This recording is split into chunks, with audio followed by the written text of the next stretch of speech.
Yeah, I want to paint a scenario now so that you can see all that surrounded the child that is experiencing peer violence or bullying, either at home or in school. I will take a name, Tunde, in this scenario for an example so that you'll be able to understand it and you will see the circumstances that he's gone through, then I will expatiate on it. Tunde is a 10-year-old boy and has recently become withdrawn and refuses to go to school. His teachers report that he used to be very social and active, but now avoid group activities. He frequently complains of headaches and stomach ache, but no medical issue have been found.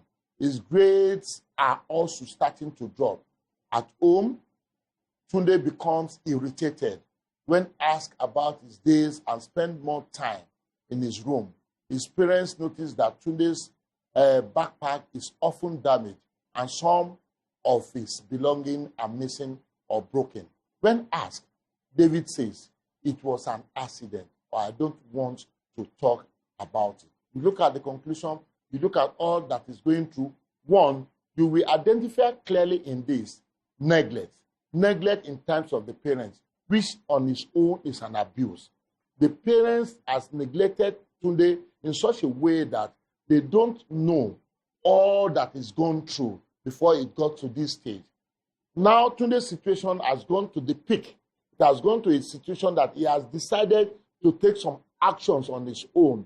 One, withdrawing from school. Two, his academic has dropped because he's no more functional. He's no more participating. The social aspect that is known of, he's no more interested in it because of what he's experiencing in school. And this has killed his self-esteem. This has reduced his manners, his strength, and his ability to have confidence to do with others. And as a result of it, he's been labeled, he's been isolated, he's been identified as somebody that does not have that self-worth. And consequently, he has decided to carve into his own shell. He's now going back to the room to stay on his own. Imagine what is going on in his mind. This is a clear aspect of depression. This is a clear aspect of suicide. He can even decide to harm himself because he doesn't have that sense of belonging and he does not even know where and how to get help. But being a parent, that is why you have to be present. Your direct involvement will be able to identify all these aspects in Tunde before it gets out of hand, and you'll be able to nip it in the bud. You can seek help.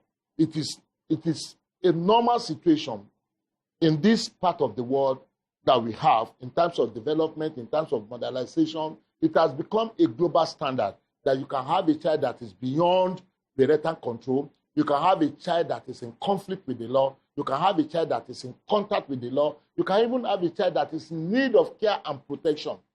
So all these are occurrences that naturally happen because of the state of our society. The state of our society where we have breakdown of norms. We have breakdowns of moral value, structural strain.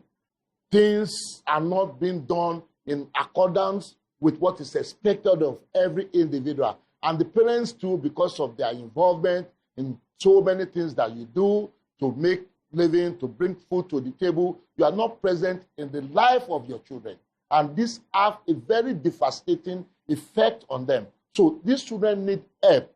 And readily for them, they seek this help. And the social media, the religious group, the televisions and what you like is having ready-made answer to give them. And this is often misleading.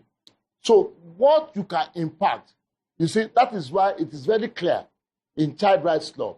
The best guardian of any child, 75, says is the parents.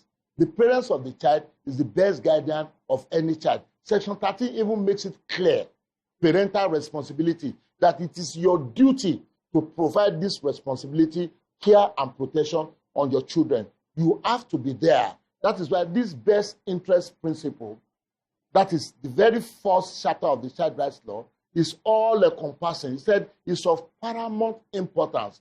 The best interest of that child is of paramount importance. And that has to do with entire things that surrounded the child, the behavioral pattern, the peer group, the environment they find itself, because the action of the child is often determined not by the child, but by the things that surrounded the child. And that is where you are there as parents. By nature, God has given that responsibility to you naturally, that you have to be there. By nurturing, the upbringing has also given the responsibility unto you. Thank you. God bless you.